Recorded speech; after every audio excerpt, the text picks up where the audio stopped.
Hi, you're listening to Java with Jen with your host, Jenna Lee Samuel. On this show, I bring the simplicity of hearing God's voice into everyday life in a no-nonsense, authentic, and super practical way. With coffee in hand and real life in our faces, let's do this. Hey everyone, welcome to today's episode. Now I apologize right now for any background noise. I am currently in transit to Phoenix because I'm speaking at a women's event this weekend. So this episode goes live on Thursday. The event is on Saturday. So if you hear this and you want to come be a part of it, make sure and just reach out and let me know. Tickets will be available, I believe, right up until the day of the event. So let me know. It's a women's discipleship event. If you have a small group or you're interested in learning about making disciples, or you have women at your church that might be interested in something like this, just let me know. For today's episode, I interview a friend named Kashina Alexander-McLean. She's an author and a minister, and she shares her story about how she was a rape victim growing up as a child and how the Lord walked with her to overcome that, walk into healing, and live an overcoming life. And so this is a little bit of a trigger warning for anybody who maybe has a history that involves trauma like that. It may be a delicate topic for you to listen to. However, we put a lot of focus on the healing and the overcoming side of things, not so much the actual trauma incidences. So that's your caution, but it is a really uplifting episode. I was very empowered listening to her share her story and how she has walked through it and made the most of the life God has given her. And so let's jump into this episode. All right, you guys, thanks so much for joining me here at Java with Jen. I am very excited in that this guest I have today was just a chance meet on Facebook. We were in like a little group coaching thing, and that was just short-lived for me. But I saw a little blurb about her story, and I was like, oh, I want to have her on my show. And so I asked her, and she was willing. She's an author, and she has she has such an amazing testimony. And I'm going to let her get into the testimony. But let me just tell you a little of her backstory and about her ministry. So since 2016, Kashina and her team have helped thousands of sexual abuse victims find hope and take steps towards securing a fulfilling future. She knows exactly how it feels to have spent decades trying to overcome the effects of abuse and understands the high level of frustration that you face when nothing seems to work. That is why she's dedicated to helping victims become survivors by seeing beyond the pain, picking up the pieces of their lives, and becoming the person that they were created to be. Allowing those deep scars to speak for you, you are a victorious survivor and not just somebody's victim. Her ministry provides education and empowerment for groups and organizations to help them understand how to prevent, adequately respond to, and recover from sexual violence. So, Kashina, thank you for coming on my show, and thank you for the work that you're doing for women and people to help them heal. It's amazing. Thank you so much for having me. It is an honor and an absolute pleasure. Thank you. Absolutely. So, what is the name of your ministry? It's Scars That Speak Out Loud. Scars That Speak Out Loud. I just love that. It creates such a visual picture. Okay, so why don't you go ahead now? When I saw a little bit about your story, I was really impacted. I have family that have experienced sexual abuse, and being a pastor, I mean, as you are also a pastor, which you can also go into that a little bit, I've heard so many stories. It's just sadly very, I don't want to call it common, but it's a shared pain for a lot of people. It is. So why don't you go ahead and dive into your story and just tell us a little bit about who you are, since my listeners don't know you yet. All right. Thanks again. Hi, everyone. My name is Kashina, as you've heard. I am a native of the beautiful island of Jamaica. I was born and raised in Jamaica, raised in Ocho Rios, Jamaica, in fact. I was raised in a family of Rastafarians. They do not believe in Jesus Christ. They do not believe in church. I was never brought up in church, never went to church, in fact, until I was an adult. So we were into like smoking weed and, doing all of that when I was very young. We are from very, very humble backgrounds. And so I didn't have a lot growing up. There were many nights when we went to bed hungry. There were days when we went to school without food and, just doing whatever we had to get by. Mm. I mean, life was fun before, all of the abuse started. As a little girl growing up in the rural area of Jamaica, you play around, you go to the river, you do just typical kid stuff. It was just exciting, adventurous every single day. And then when I was 8 years old, I went to my family's house for a summer vacation. We always go for summer vacation. And that year, it was just a little different. That was the year when my life literally changed. Um, I remember I was asleep one night. I was sleeping by my grandmother because, as I said, we were poor. Everyone would be in the one room sharing beds. And so I was sleeping by her, and one of my family members literally came on top of me. I was 8. I'm a tiny 8 because I'm 5'2", so you can imagine how tiny I was at 8 years old. Yeah. And it was very impossible for me to even move. I was afraid. I was frightened, and I thought up until I had enough sense to realize that my grandmother was sleeping. I really thought she was sleeping. And the whole ordeal took place right by her in her bed. And she never moved a muscle. Wow. Unfortunately, to this day, she still calls me a liar. She still denies it to this very day, which I know is very, very common for a lot of people who have experienced this. Yeah. And earlier you did mention that, as a pastor and even in your own family and I guess people who are close to you, friends or whatever, it is sad, but the statistics show that 1 out of every 3 female has experienced sexual abuse before they turn 18. Yeah. And so it is quite common. It's not unique to me. It is quite common. And a lot of people are not able to talk about it. A lot of people still suffer in silence, even to their grave, honestly. Yeah. Because they're ashamed to talk about stuff like this with anyone. Right. And that's, well, and if I can interrupt you right there, that's part of why I wanted your story to be shared here. And I know that some people, if you as a listener have experienced some sexual trauma, I know that hearing some of Kashina's story could pose little triggers for you. Right. Or big triggers. And so I just want to put that warning out there.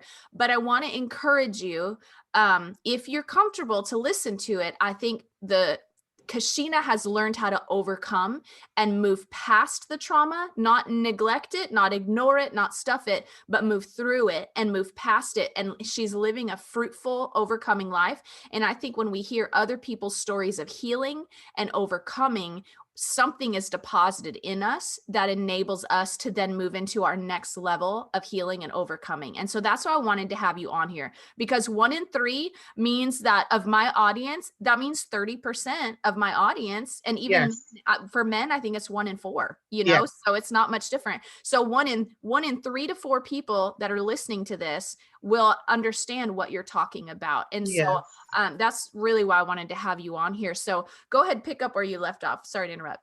No. That is great. And I love what you said, because this is the goal here. I believe that I have been enabled to speak on behalf of other people who are not able to speak. And if you're able to go on my website, you will see where my tagline is empowered to speak, positioned to impact, because a lot of people aren't able to. And for 20 something decades, I wasn't able to do this. You know what I mean? So I get that it's hard. It's embarrassing, and I understand, and me being able to speak does not negate the fact that I went through it. I mean, it doesn't negate the fact that I do think about it sometimes. I just don't allow it to hold me back anymore. Right. That's the thing, because I'm a real human being. I still get upset at times when I hear of stories about children in the news who've been sexually abused and all of this. It still hurts. But I don't allow it to hold me back. I don't allow it to hinder me from moving into the call of God for my life. And that is what I would like to encourage someone who might be listening today, who may be in this position or may have gone through such an experience, to, yes, you're going to feel the hurt. And it's okay to hurt. It's okay to feel angry. And it's okay to, experience that grieving process. That is normal. And I encourage it, actually, but where we want to get to is to get to the point where we do not allow that experience to be the end of our lives. Yeah. That's the goal. Right. Right. I remember when I was younger, in my teenage years, in my young adulthood, I was very angry, and I shared earlier that I never had any experiences with God or Jesus or growing up, in that kind of environment, and so I hated God. I didn't want to hear about this God person. I mean, I thought, he might have just been evil and in allowing all of this to happen to me. And so that was never something that I wanted to connect with. And I was also angry at people around me. I hated my mother. I never spoke to my mom for over 20 years. Wow. I hated her because, as a young girl growing up and a teenager, I expected that she would have been there to protect me and to help me through all of what I was dealing with that I didn't understand, and she was not. Yeah. I am able to understand at this point in my life that she has, challenges that she also needs to work through that were not resolved. And as such, she was not in a place to help me. And so I am able to move past that. I'm able to forgive her. We have a relationship that's budding, and, we talk from time to time, and, we're trying to make it beautiful again, and there's real pure forgiveness for her. And that didn't come overnight. That didn't come overnight. It took more than 20 years to accomplish that. The other members of my family, I have had to forgive them, not because they deserved it, right? Because they sure don't. But as a child of God and as a minister of God, I have to, because I had to realize that had I not forgiven them, then I wouldn't have been able to move into what God had for me to do. And so it was me releasing myself from that prison of unforgiveness. That is how I describe it, and freeing myself so that I could move into the next phase of my life. Yeah. know? So, okay. So I have like 3 questions I want to ask at the same time. First, before I forget to ask, because if anyone doesn't make it to the end of the episode, I want them to know how to find you. What is your website? How can they find you online or look up your book? I mean, I will put all that in the show notes, of course, so they can go look there as well. But what's your website? How can they find you? The website is scarsthatspeakoutloud.org. Okay. I'm on Facebook and Instagram mostly. I'm all over the place, but I mostly stay on Facebook and Instagram. Okay. And it's my name as it is on the screen. It's Kashina Alexander-McLean. If you type that into Facebook, you'll find me. If you type it in Google, everything will come up. Okay. So my website will come up, my Facebook will come up, my Instagram will also come up. And my book is on Amazon. The title of the book is When the Silence Speaks. And it's on Amazon. If you're in the United States, I could also ship it directly to you.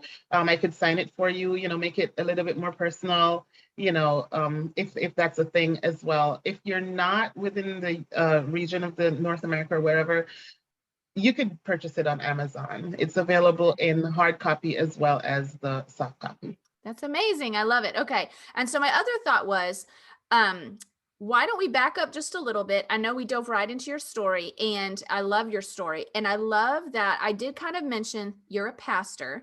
And so give people, it's almost kind of, we're going to kind of bounce back and forth in your story here. But you are currently serving as on a pastoral team, right? And you guys have been pastors in Jamaica. So tell us a little bit about how the Lord pulled you into ministry despite all this stuff that went on. Well, I came to know the Lord Jesus when I was in my late 20s. And that too was a struggle for me. It was a very, very hard, long, sometimes painful journey. And, as a pastor and a minister, I love the church, and I would never, ever, bash the church or downplay the church. But we also have to understand as Christians that we have a role to play in helping people to get over that challenge that they're dealing with, and what we do and how we approach that can either break or make somebody. And so as a young Christian, I was still struggling. with a lot of the sediments of sin, as we would call it, and I never had the support. I was, in fact, I was criticized. I was talked about. I was, I was ridiculed for something that I had no control over. Yeah. And I had to really work very hard to maintain my relationship with Jesus Christ. Moving forward, I met someone. He's my spiritual father to this day, him and his wife. And they were the ones who kind of held my hand and kind of, helped me to learn how to walk as a babe in Christ. And so I started going out on mission trips with these guys, and I think I found my space because I like to sing, and so I would be asked to sing, and that was something I would use to kind of just help to push me forward. And after a while, I remember one time, the first time they asked me to share my testimony. And I obviously didn't go into all of it because I was still struggling with shame and guilt and a lot of those emotions. But I shared a little.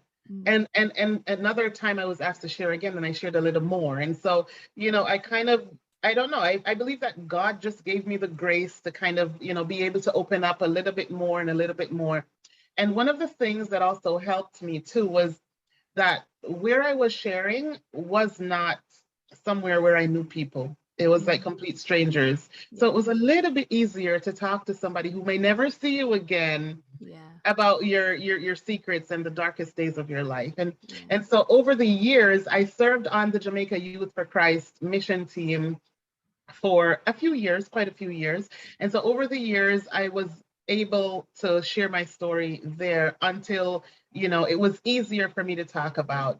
Then I became my husband became a pastor first before me, and I was the president for the women's group, and then I believe the Lord started to bring women into my reach who have been abused. And so I would be able to empathize with them and be able to connect with them on a level where others might not have been able to. And so I could help them to work through those issues. And so, I use that platform as the women's president to also impact the lives of these women. Yeah. And then years later, I became a pastor. And, in 2018, in fact, before 2018, in 2009, before I became minister or pastor or anything, I was desirous of finding out from God what my purpose was. Because at this time, God had begun the healing process, and I was starting to appreciate that all of the abuse and all of the struggles that I had gone through was not because God was trying to be mean. It wasn't because he didn't love me, but he was preparing me. And I came to that understanding as I matured in my walk with him. I came to that understanding. And so I started to seek him about what he wanted me to do. And I remember in 2009, November 2009, he spoke to me about that. But then at that point, I was like, oh, no, I'm not doing this. But then 9 years later, I was pulled in and I couldn't let go. And so at that point, I decided, okay, God, I'm going to do what you said. And it was hard, but I'm going to do what you say. And that was when I wrote my book and, published my book and all of that stuff. So it was a long journey. It was a very hard journey. I remember I shared some struggles I was having with a leader in a church that I was a part of back in the day. And it was like news. It was news. And the young people from the children's ministry were talking about it. And it was so embarrassing. It was so very embarrassing. And I thought about leaving the church. I thought about walking away, but I believe that I wasn't allowed to, because had it been up to me, I probably would have just, forget it, But I feel like there was just a special grace because I was willing to say, God, I'll do whatever it is that you want me to do. And so I feel that I was given a special grace because I submitted to that call. Yeah, that's amazing.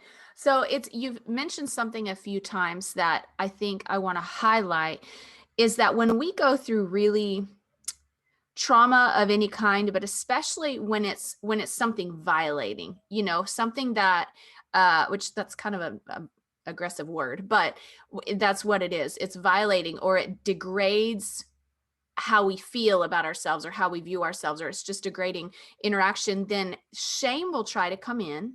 And shame is what I believe, that shame is the result of sin, because we saw shame in the Garden of Eden when sin came in. And shame is literally the only emotion spoken about at the cross, that he scorned its shame, right? And so Jesus destroyed shame at the cross, the power of shame. And the Lord had spoken to me years ago. I was standing in line at Walmart out of nowhere. Literally, I was standing there waiting to make a return. And the Lord speaks to my heart. He says, Jenna, he says, do you know there's no room for shame in our relationship? And I said, okay, good to know, like, okay. But I just meditated on it for a long time. And I thought about, why would he say it like that? There's no room for shame. Like, God doesn't make space for shame in our relationship. And when you make room for someone to come over, you move the furniture, you clean up, you accommodate it, right? You prepare for it. But God is like, there's no room for shame. I don't even make space for it. He doesn't even acknowledge, or he acknowledges when we're dealing with it, but he doesn't validate and give strength to shame, because shame is a lie that comes from the enemy that says something's wrong with you. That's what shame says. Shame says something's wrong with you. You're not enough. You're broken. You're this. It's very condemning. And there's no condemnation for those who are in Christ Jesus. And so shame is a natural emotion that I think is part of our human psyche for survival. It's part of that fight or flight survival instinct. But if we live in survival, that space in your brain where it's just literally survival of the fittest, you will never access the higher levels of who you are. Exactly. You won't access those healthy places. And so how did you confront, sorry, that was a very long intro to my question. No, that's okay. How did you confront that, all those places where shame would try to take up space in your heart? It's natural. And that's probably where the work came in, where you keep saying it was hard and it was work. That's because the natural instinct is to go into shame, to go into hiding, to self-protect, to avoid people, to put up our walls. That's natural. And what makes it hard is that you're working against the human instinct of survival, even though what you're doing is actually what's better for you. And so how did you overcome shame specifically? That is an amazing question. And in an effort not to over spiritualize what I'm about to say, I remember I was in church, I was ministering on the choir, and the devil came right there beside me and literally shut me down, because how dare you do this? When, as you said, you're broken, you're no good, you're not good enough, you're this or you're that. And instantly I became like withdrawn. But one of the things that I had to learn, and again, this takes time. Nothing that I am saying or that I was able to do was like overnight instant. It took a lot of time and a lot of support. And one of the things that I had to learn was to understand what God said about me, and really accept that was the truth and everything else was a lie. And it's like, read your Bible and pray. No, that's not it. That's not it. Because I was reading and I was praying, and it really, that was not it at all. I had to allow myself to accept it. Because remember, when we're younger, and everybody's circumstance is different. Growing up in the Caribbean, I don't know if anybody on your listening have Caribbean parents or have any type of experience with people from the Caribbean, but it's a harder kind of like parenting. It's tough and harder, and a lot of verbal abuse, and you're spoken down to a lot, because a lot of Caribbean parents believe in tough love, and I don't know why. So negative seeds.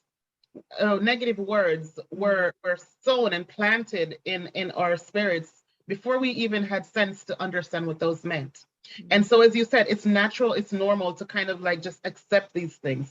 And so one of the things that I had to learn was that I had to uproot those seeds and plant new ones. You know what I mean?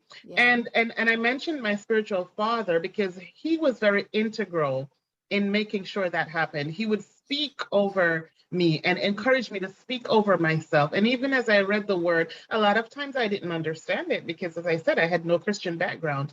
But he would help me to understand how to allow the Holy Spirit to bring the words to life, to bring the words to life. And so I had to learn over time that I am beautiful. Yeah. And I was God's chosen masterpiece, that I was the apple of his eye. And so sometimes I had to write these things down. A lot of times I didn't believe it, but I had to write them down and say it over and over and pretend that I believed it, like fake it until you make it kind of thing. Yeah. But it was hard, it was tough. Yeah. Another thing is my association. And that is something that we have the power to choose who we associate with. And so my circle that I was in before, who, never knew how to speak into my life and never knew how to encourage me. And on those days when I felt, because I was suicidal, I tried committing suicide several times, even after I became a Christian.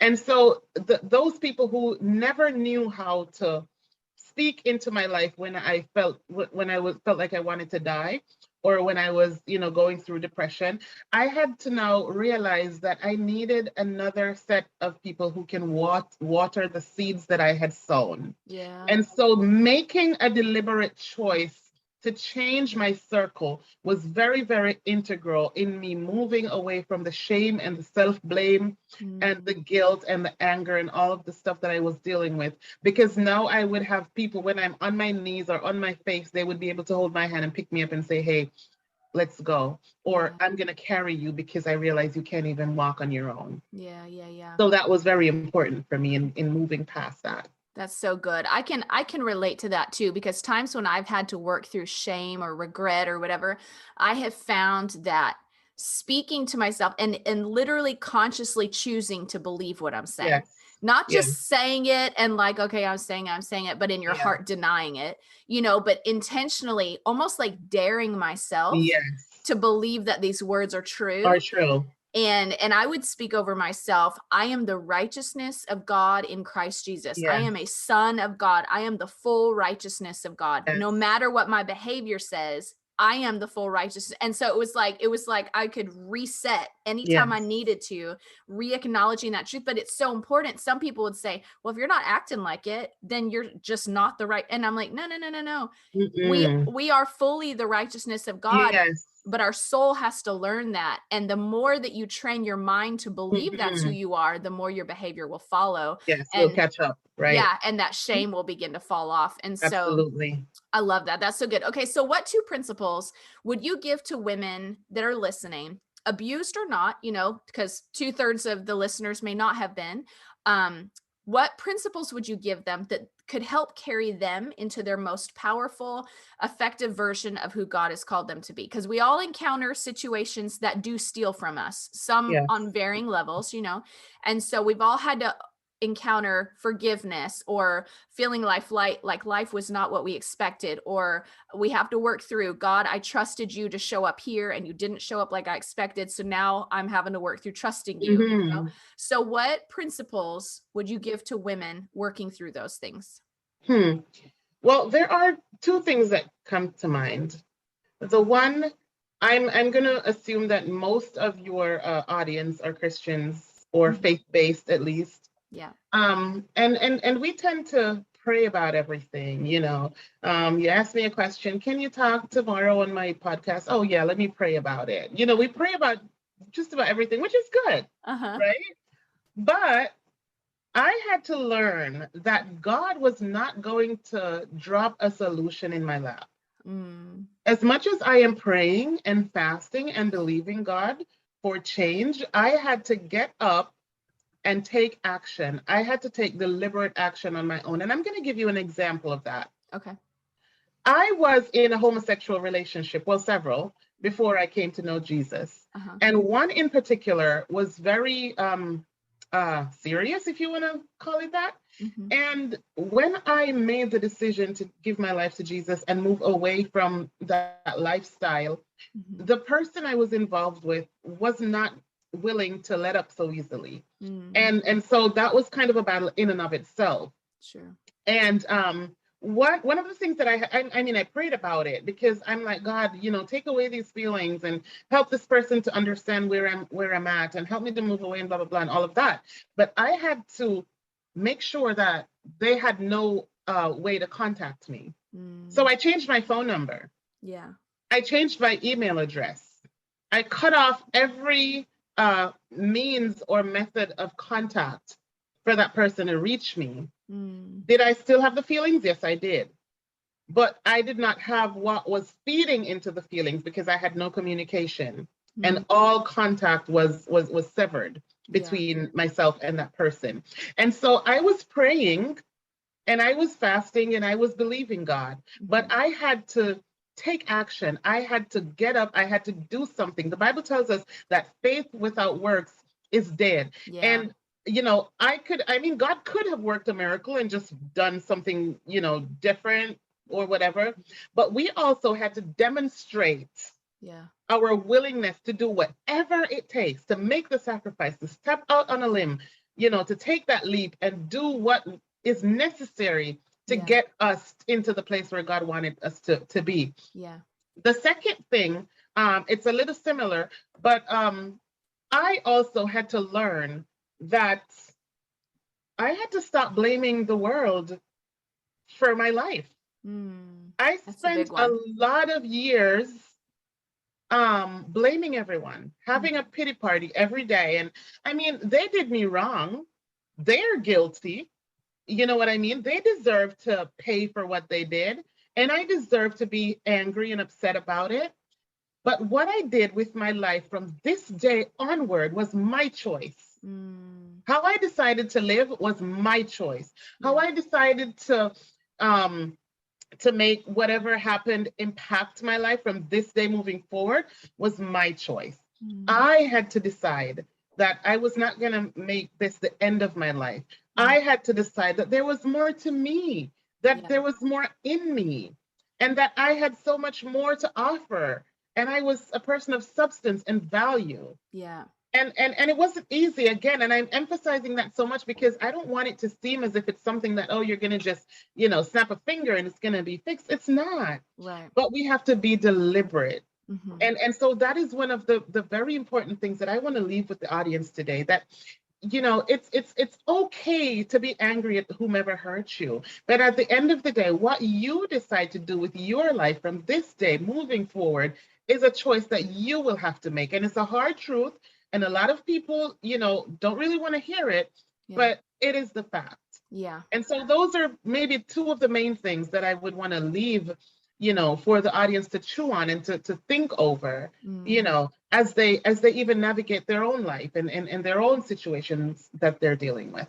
Yeah. And I love that, because I remember a number of years ago when I was processing my own traumas and my own abuse that I had lived through, long story, but, and I remember the Lord telling me, because I was getting wrapped up in anger and blame and accusation, because I still had to live with this person, you know, and I was like trying to make sense of what I'd walked through, trying to have hope for continuing to walk with them, and I remember the Lord just telling me, he said, "Gently, what has happened. You cannot undo it.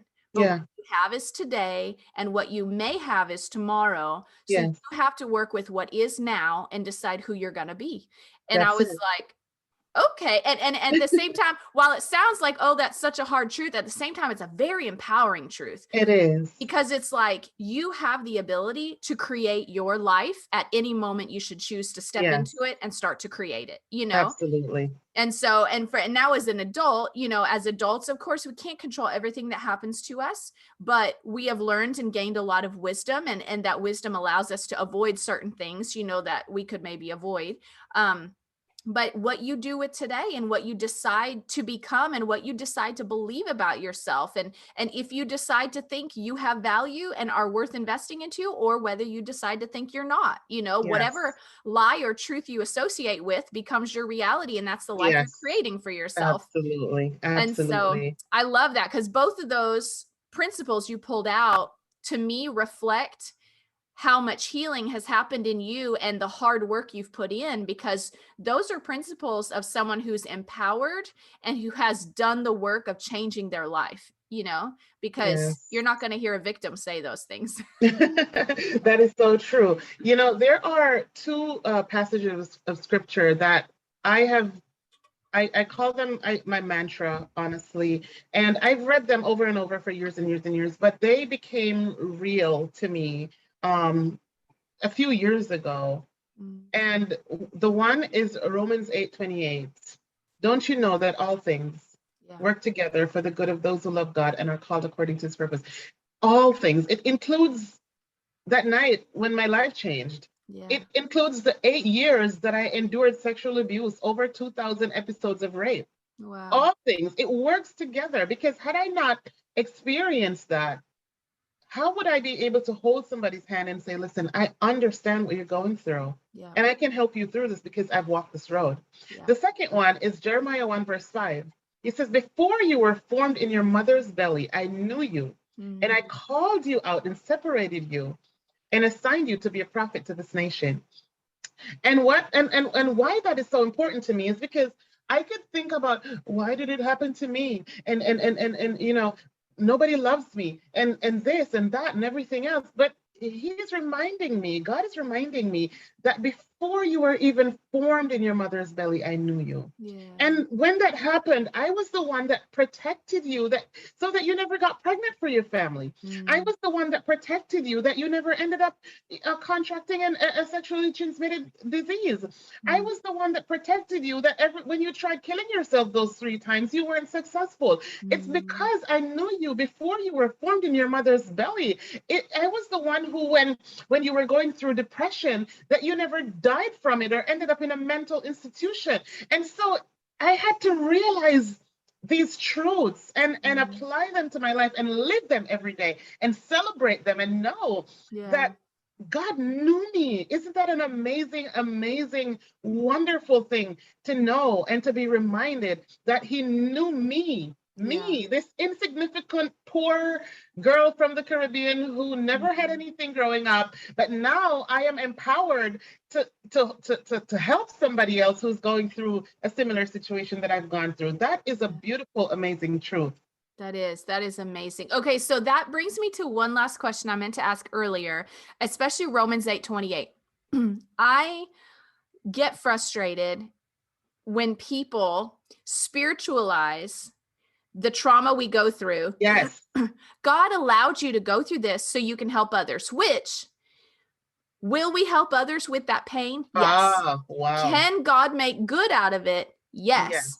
But I so much hate when they almost put the responsibility on God for the fact that you walked through that. Because I'm like, what kind of parent in their right mind would say, I'm going to stand by and let you be abused because I know you're going to be able to help others? No, that's not how a parent works. No. So how did you reconcile? Because I know people probably said that at some point. Well, God allowed you to walk through that because he knew you'd be able to help others. That is an abuse mentality, to think that God would treat us like that. Yes. So how did you make peace with that? That is so important. And remember, I mentioned earlier that I hated God. And that was the reason I hated him, because I'm like, how could you allow that to happen? How could you do that? But God did not. We have to remember that sin is not of God. And all of the abuse and all of the hardship and all of the pain is as a result of sin. Sin and the devil is responsible for that. God did not cause that to happen. He didn't want it to happen. Right. Sin is a result of that, or that is a result of sin, rather. However, whatever the enemy intends for evil, God can take it and turn it into something beautiful. And that is where he came in. And even though we are in sin, living in sin, and are suffering the consequences of sin, he is still there because he knew us before we were formed in our mother's bellies, and he knew the plans that he had for us and the thoughts that he thought toward us and is thinking toward us. He is always there, covering, and as I mentioned, protecting us from worse circumstances. I had 3 grown men constantly raping me for years, for 8.5 years. I never got pregnant for any of them. Wow. I never got sick with any type of infection or anything like that. I tried killing myself 3 times. I am still here. And so those things that happened to me were the enemy's plans to get me out before I recognized my purpose. That was him trying to take me out before I was able to understand that I had such a powerful ministry, that God was going to use me in this amazing way. Yeah. That was his plan. Yeah. That was because of his doing. Yeah. But all the while in the background, God is there helping me to get through one day at a time, protecting me and preventing worst cases to happen. Because had I been, had I gotten pregnant for someone and had a baby for my family, or I don't know, had I been successful in committing suicide, then all of what I'm doing would have been non-existent. And so that is where I believe that Romans 8:28 comes in.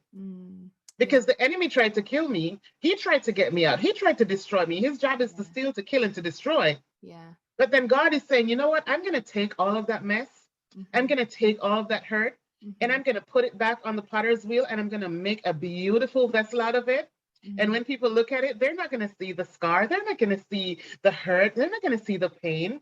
They're going to see the beautiful masterpiece that I've made, the vessel of honor that is worthy to be used in the Father's house. Yeah. That is what they're going to see. Yeah. And that is how I connect that verse to my life and all of the things that I've gone through. Yeah, I love that. And that's, I really wanted to highlight that, because I feel like, kind of like you said earlier, that when we as Christians walk through something with someone, how we handle walking through that with them can make or break how they come out of it. Right. Absolutely. And so by us having such a deep familiar acquaintance with abuse, your sexual abuse, mine was verbal and emotional abuse, to be able to walk through that, I can release such understanding and such compassion to someone that then they can heal quicker, or even avoid some of the things that the enemy, the traps the enemy has laid to destroy them. And so I see that as how the Lord is so much bigger, and the Lord's like, okay, Satan, you have a plan to try to destroy. Let me just use your weapon against you, because now I'm going to use my daughters to try to heal the other ones you're trying to destroy. Right. There you go. That's it. So, but I just don't, because I feel like some people walk away wounded towards God because of that belief. God allowed it to happen because he wants to use me this way. I'm sorry, but for me, like, people would say that to me when I was walking through those abuse relationships, or the abuse relationship, and they were like, but you have such a call of God on your life. I know that God is going to use you guys and use this. And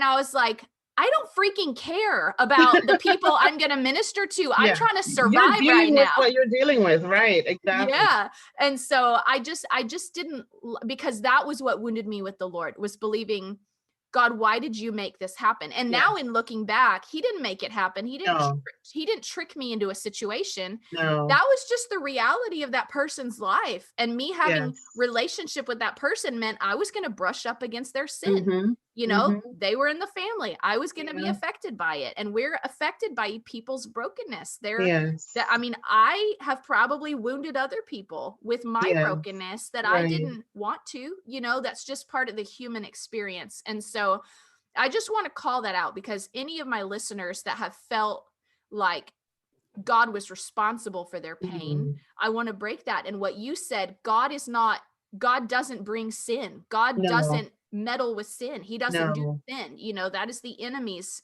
tactic. That's not the Lord's. But God, that's why salvation is huge. That's why Holy Spirit and redemption is so big, because God can say, listen, I know you're going to deal with crap in life. Let me take it and make beauty from your ashes. Let me turn it into something beautiful. So amen. Absolutely. Anyways, Kashina, thank you. So let's do this. You guys, Kashina has a great life hack for us. It's very fun and refreshing. And so don't go anywhere. There's going to be a commercial real quick, and then we're going to get into life hacks. So don't go anywhere.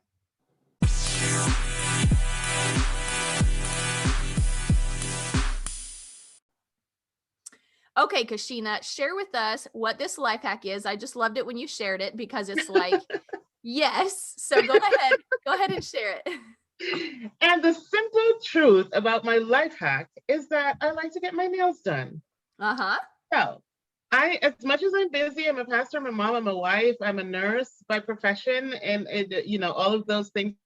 I'm also a full-time student. Crazy, right? Oh So gosh. I would be, I would be at home. I remember, like many times, I'm at home and I'm at my desk, doing my assignments, writing my papers, and I'm so frustrated. I come up on a mental block. I can't. I focus. I can't think, and I just close my computer and I go to the nail salon and I get my nails done. Mm-hmm. And it is so refreshing.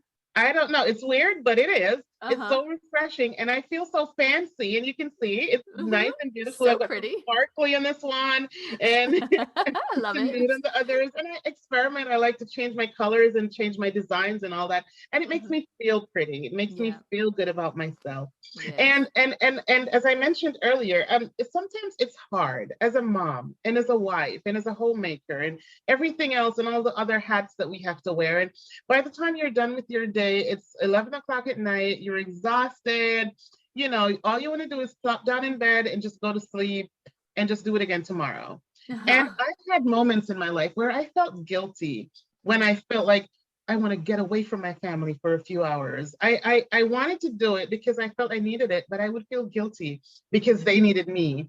And I had to learn that, listen, taking some time, taking a few hours to take care of you and to refresh yourself is so, so important because what it does, it re-energizes you so that you can go back into your role and do it so much better and be so much more effective at caring for those who are in you have a responsibility for. It's like trying to drive a car with no gas in it. It's not going to go anywhere. You have to stop, go to the gas station, fill up, and then start again. Yes. And so my life hack is self-care, taking care of yourself. It may not be your nails, but it might be a facial, it might be a hairdo, a haircut or whatever. Mine, I like to get my nails done. Even if my hair isn't done, I absolutely have to get my nails done. I love it. It's so funny. I was telling Kashina earlier that last night I had a rough evening, and so I found that I came upstairs and I was like, I'm gonna do my nails. And so Yes, I just came up and I painted my nails, and just having pretty nails makes you feel a yes, little better. But I think at the bottom of it, it is self-care. It's yes, me telling myself you matter, you're yes. important, and so you're worth investing into, even if it's something simple like Simple. nails. Yes, And so yes, absolutely. it does refresh the soul. I love it. So thank you, Kashina, so much for being on my show today. Your story, I know there's so much more to it. We couldn't possibly have really gotten into the richness of it in a 40-minute episode. But why don't you tell people once again how they can find you online, how they can get your book? We said it at the beginning, but I want to make sure and leave them with it here at the end. And thank you. I can be found on my website, of course. It's scarsthatspeakoutloud.org. If you don't remember it, just put my name in Google and it will all come up. I'm also on Facebook. I use my correct name on Facebook, so I'm not that hard to find. And I'm on Instagram as well. My book is also available on Amazon. It's When the Silence Speaks. I have a copy of it right here. I don't know if you'll be able to see it. It has the It's image, cutting I you don't out of the know, video. yeah, it's kind of hard to see. It's the Yeah. image of a little girl and a grown woman, and it shows the transition from the hurt and the pain over to a beautiful, rich, abundant life. It's on Amazon. You can get the hard copy on Amazon. It's also available in the Kindle version. And I could also ship it to you with an autograph and a nice little note if you would like that as well. I love So it. you can reach out to me on social media or on my website, and I'll be more than happy to connect with you and to send you a copy of my book. That's awesome. Well, I'll put the links for that in case you don't remember her name or don't remember any of the details. I'll put the links for that down in the show notes so you can go ahead and check those out. But otherwise, go follow her on Instagram or Facebook, whatever's your jam.